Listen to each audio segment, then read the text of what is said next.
اعوذ باللہ من الشیطان الرجیم بسم اللہ الرحمن الرحیم السلام علیکم ورحمۃ اللہ وبرکاتہ۔ حضرت ابو بکر صدیق اکبر رضی اللہ تعالیٰ عنہ ایک روز چلتے پھرتے مدینے میں یہودیوں کے محلے میں پہنچ گئے۔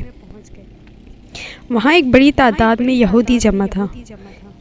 اس روز یہودیوں کا بہت بڑا عالم فنحاس اس اجتماع میں آیا تھا۔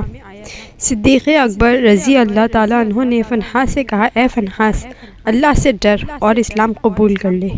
اللہ کی قسم، تو خوب جانتا ہے کہ محمد صلی اللہ علیہ وآلہ وسلم اللہ کے رسول ہیں اور وہ اللہ کی طرف سے حق لے کر آئے ہیں، اور تم یہ بات اپنی تورات اور انجیل میں لکھی ہوئی پاتے ہو۔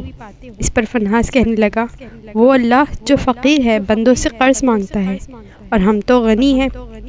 غرض فنحاس نے یہ جو مذاقاً کیا تو قرآن کی اس آیت پر اللہ کا مذاق اڑایا، من ذا الذی یقرض اللہ قرضا حسنا۔ صدیق اکبر رضی اللہ تعالیٰ عنہ نے جب دیکھا کہ اللہ کا دشمن میرے رب کا مذاق اڑا رہا ہے تو انہوں نے اس کے منہ پر تماچا دے مارا اور اس سے کہا، اس رب کی قسم جس کی مٹھی میں ابو بکر کی جان ہے، اگر ہمارے اور تمہارے درمیان معاہدہ نہ ہوتا تو اے اللہ کے دشمن میں تیری گردن اڑا دیتا۔ فنحاس دربار رسالت میں آ گیا، اپنا کیس حکمران مدینہ صلی اللہ علیہ وآلہ وسلم کی خدمت میں لے آیا۔ کہنے لگا، اے محمد صلی اللہ علیہ وآلہ وسلم، دیکھیے آپ کے ساتھی نے میرے ساتھ اس اور اس طرح ظلم کیا ہے۔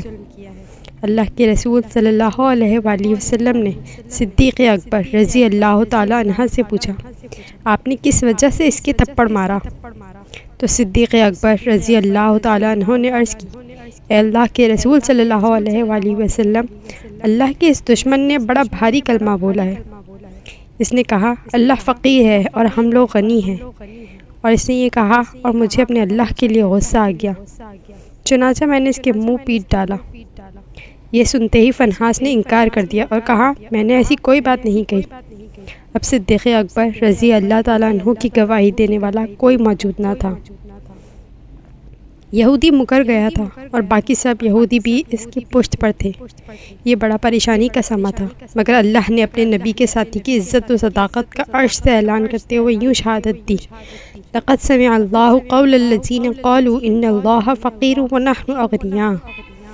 اللہ نے ان لوگوں کی بات سن لی جنہوں نے کہا کہ اللہ فقیر ہے اور ہم غنی ہیں۔